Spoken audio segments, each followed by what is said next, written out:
Marcos, Lucas, João. Vê se está de acordo com Jesus.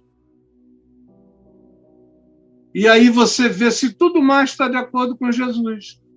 O que não está como Jesus era, fez e ensinou, que foi aquilo para o que ele nos enviou, para pregarmos o evangelho da graça dele e ensinarmos todas as coisas que ele fez e que ele ensinou.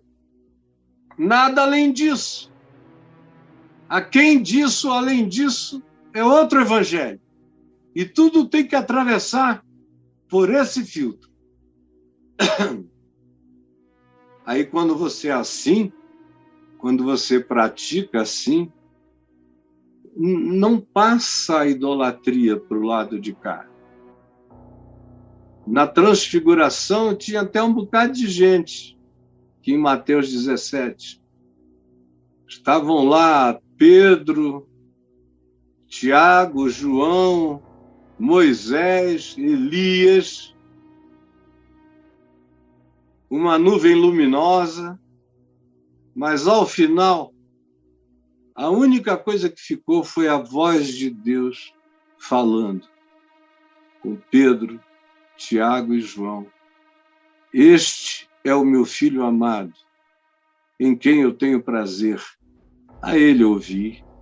E eles dizem, levantando nós os olhos, não vimos a ninguém mais, senão somente a Jesus. Quando você chega num nível de proximidade de Jesus, você não vê ninguém mais, entendeu?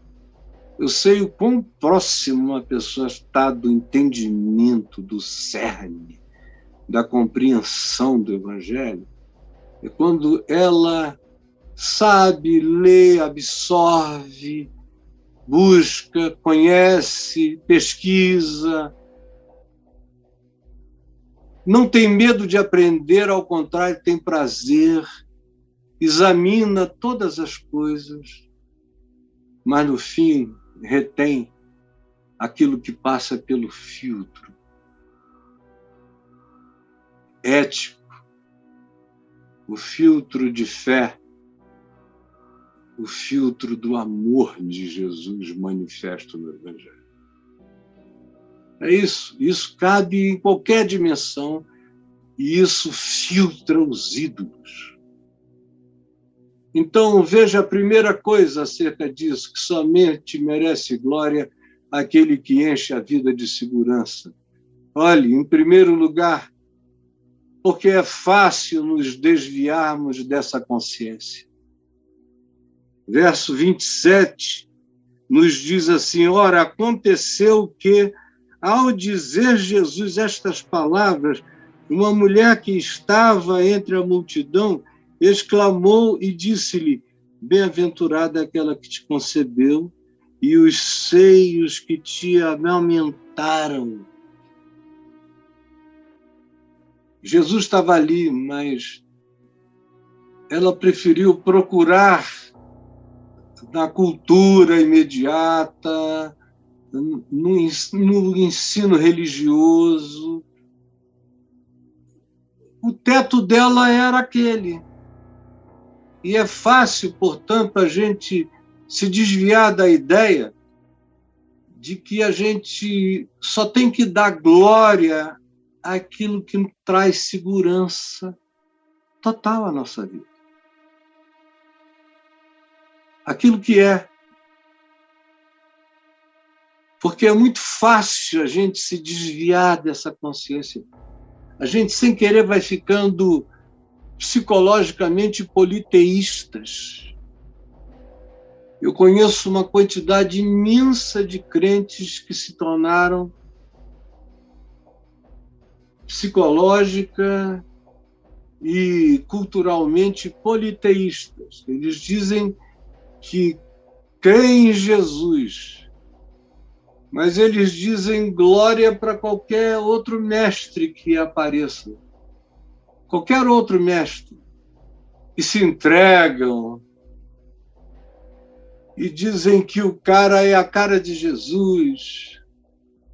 Aí vão, se disser que tem que ficar tranquilo e tiver algumas posições, sejam cristãs, sejam de quietude oriental, seja de que natureza seja, se tiver algum tipo de promessa de natureza de coach pentecostal que vai fazer prosperar a sua vida, você não deu certo até hoje porque não tinha conhecido o que ele tem para ensinar, ou ela tem para ensinar, e aí você embarca, é fácil entrar no politeísmo psicológico de coaches, de pastores, de sacerdotes, de múltiplas religiões, é aquele cara dos olhos da mosca, que olha em tudo que é direção e é um verdadeiro caleidoscópio de convicções antagônicas, de percepções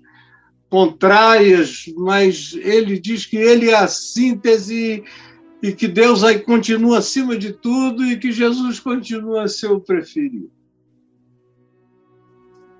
É fácil se desviar dessa consciência. Daqui a pouco o cara está lá na brabeza da invocação de discos voadores dos montes, ou fazendo oração para anjo, ou pedindo para dar beijinho em ET, porque em qualquer direção onde se use o nome Jesus, por exemplo, ele embarca, ele não quer nem saber, ele já está lá.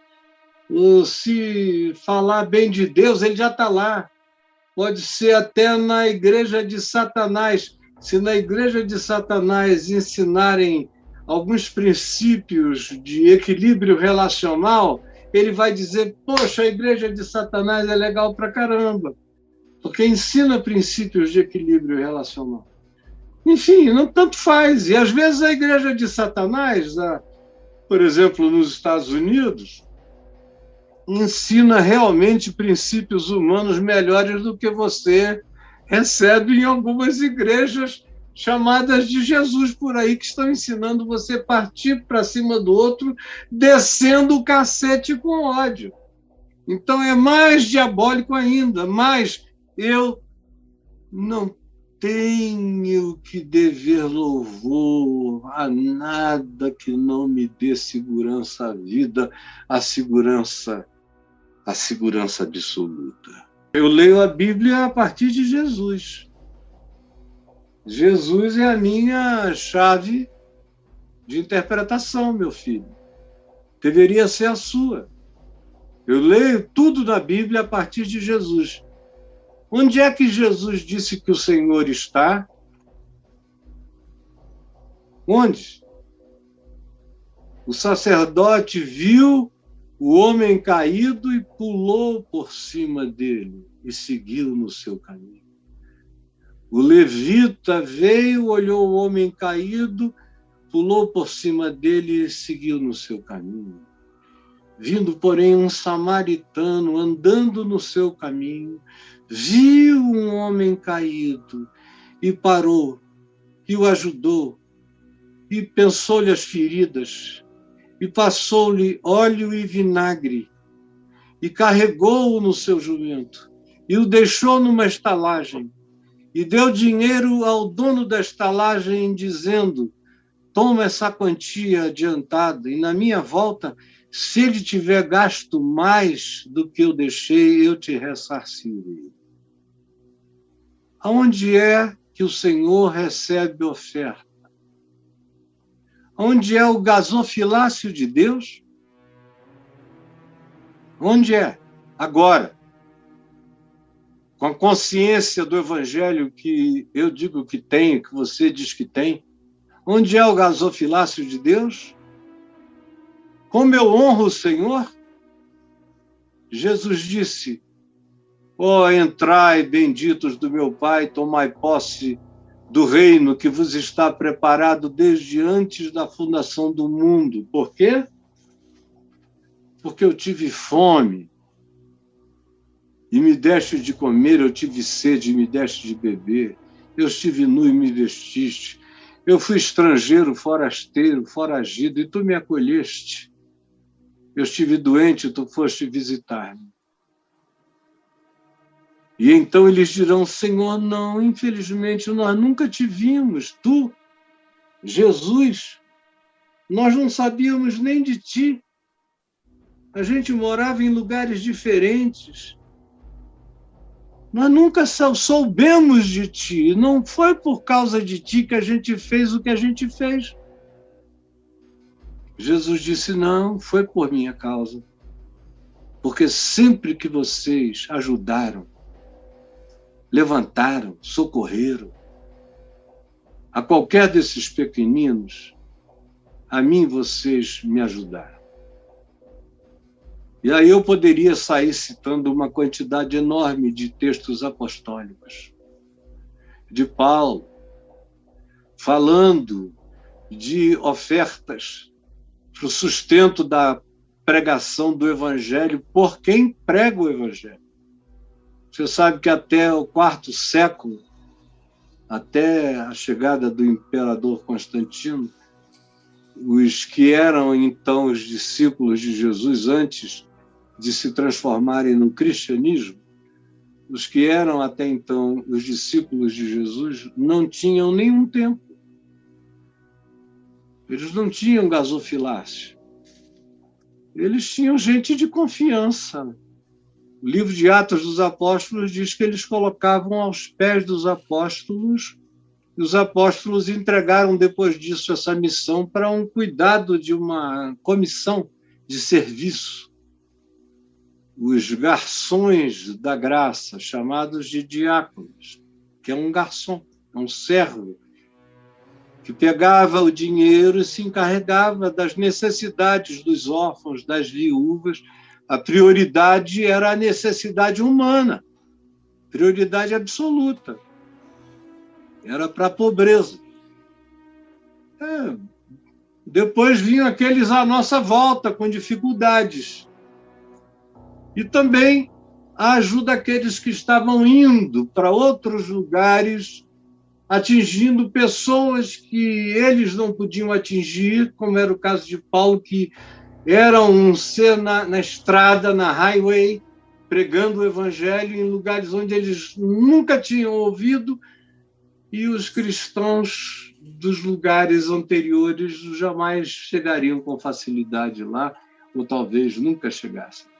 E aí ajudavam a manter Paulo, que chegava onde eles não chegavam. Esse é o espírito, meu filho. Honra ao Senhor. Também o espírito é ajudando o teu pai e a tua mãe. Honra ao Senhor, também honrando o teu pai e tua mãe, porque aquele que não honra pai e mãe não honra o Senhor. Honrar pai e mãe com os seus bens, não deixando pai e mãe em necessidade, honrando também os da sua casa que estejam em aflição e em necessidade, porque Paulo diz, aquele que não cuida dos seus, especialmente dos da sua própria casa, tem negado a fé e é pior do que os incrédulos. E aí você ajude a seguir aqueles que mais te ajudam. Os que mais te ajudam no Evangelho. Isso é aprender a gestão do investimento no Senhor. O Senhor não habita casas feitas por mãos humanas. Agora, se você frequenta uma congregação que dá realmente aquilo que você precisa, a palavra, o acolhimento, o conselho sensato, a frequência de atenção, de estímulo na fé, então ajude lá também. Mas não faça isso em detrimento das coisas que você reconhece que são mandamentos e que são essenciais segundo Jesus. Você entendeu? Faça assim. E tudo te irá bem. Honra ao Senhor com os teus bens e com as primícias de toda a tua renda, e se encherão fartamente os teus celeiros. Quanto mais você é generoso, mais a vida é generosa com você. Transbordarão de vinho os teus lagares. Quanto mais você faz a vida do outro, Quanto mais você pensa as feridas do outro com óleo e vinagre, mais vinho nos teus lagares, mais graça, mais alegria. É isso que se diz e é isso que você tem que guardar no teu coração. Tudo que diz respeito ao Senhor, no Velho Testamento, quando você tem Jesus e diz que Jesus é o Cristo de Deus na sua vida, é a sua única regra de fé e prática, você tem que adotá-lo para ler a Bíblia segundo Jesus e não Jesus segundo a Bíblia. Para a gente não dar glória ao que não nos dê confiança absoluta ao ser, porque é a obediência ao Evangelho a segurança, a única segurança da nossa casa espiritual. Repita isso comigo. Porque é a obediência ao Evangelho a segurança da nossa casa espiritual. Como diz o verso 28, Jesus falando, respondendo àquela mulher que, impressionada com o que ele dissera aos religiosos, aos escribas, aos fariseus, aos potentados da religião, quando falou, não brinca disso não, isso é uma brincadeira perigosa. Vocês sabem de onde eu venho, quem eu sou, com que sinceridade eu estou aqui. Não brinquem de Belzebu comigo, porque vocês vão virar isso. Vocês vão ficar cheios disso. Porque quem comigo não ajunta, espalha. Então, quem não é por mim é contra mim. E quem não anda comigo abre a porta para Belzebu. Aí vai e conta essa outra história do espírito imundo que sai por aí. E ele está ali, expulsando espíritos imundos. E ele diz, mas olha, onde tem casa vazia, e aqui só tem casa vazia, casa leviana, boca leviana, atitude leviana, são casas verdadeiras invocações, são casas convidando à assombração. Porque somente a obediência ao Evangelho é que dá segurança à nossa casa espiritual. E não as nossas impressões acerca de ninguém, nem daquela que nos deu a luz, nem daquela que nos concebeu. Jesus diz, antes, bem-aventurados são aqueles que ouvem a palavra de Deus e aguardam. Por quê? Porque esses são aqueles acerca dos quais Jesus diz que tem a sua casa fechada por aquele que é mais valente, que é o mais valente.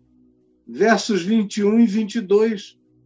O valente, bem armado, são esses poderes malignos que dominam a mente, o pensamento, a emoção, a consciência, que fazem qualquer tentação se transformar numa sedução que a gente confessa insuportável, e a gente vai dando espaço e vai dando soberania a essas forças, transformando-as em hábitos, em vícios, em condicionamentos, em direitos adquiridos a maldades temporárias. E, às vezes, é assim que a gente fica tomado por aquilo que é pior do que jamais tinha sido horrível antes na nossa vida, desse modo. E aí, meu querido, a gente só fica livre disso, minha amiga, se um mais valente do que ele, ou do que eles todos, vier e vencê-lo, e tirar-lhes a armadura em quem eles confiavam, e dividir o despojo, ou seja, dizer aqui vocês não têm mais parte em nada. É só obediência ao Evangelho Depois disso, o que garante a ocupação da casa pelo mais valente? É somente a obediência ao Evangelho que garante a ocupação da casa pelo mais valente. Repita comigo. É somente a presença do mais valente o que garante a ocupação da casa contra o inimigo, contra o valente bem armado, contra o maligno em nós. Você prestou atenção? Antes, bem-aventurados, não os seios que me amamentaram ou os ventres de onde eu vim, mas todo aquele, qualquer pessoa na terra, no mundo inteiro. Ele já tinha dito, é meu pai, é minha mãe, é meu irmão. Agora aqui ele diz, bem-aventurados, mais ainda do que aquela que me concebeu e os seios que me amamentaram, são todos aqueles que ouvem a minha palavra, o Evangelho, e guardam, e praticam, e encarnam.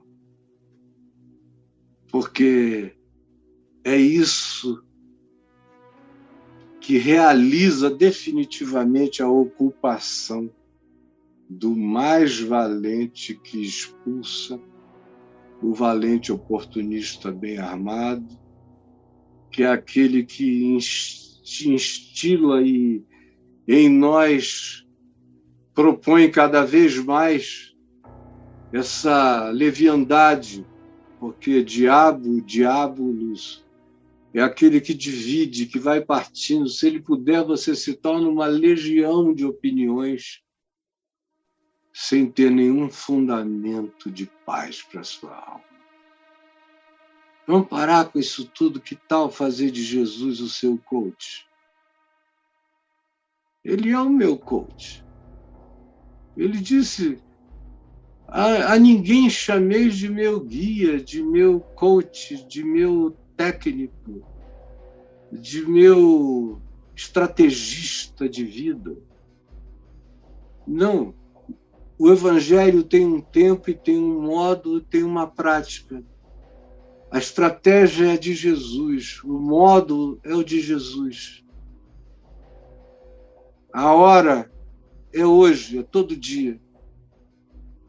E é na prática que eu aprendo todos os tesouros da sabedoria e do conhecimento que estão em Cristo. Então, cuidado com o politeísmo religioso, emocional, psicológico, teológico, que você pratica com a multidão dos conselheiros vãos, aonde habita a loucura de muitos nessa geração, que vão ficando uma casa cada vez mais vazia, para serem casas para serem ocupadas por coisas e espíritos piores ainda.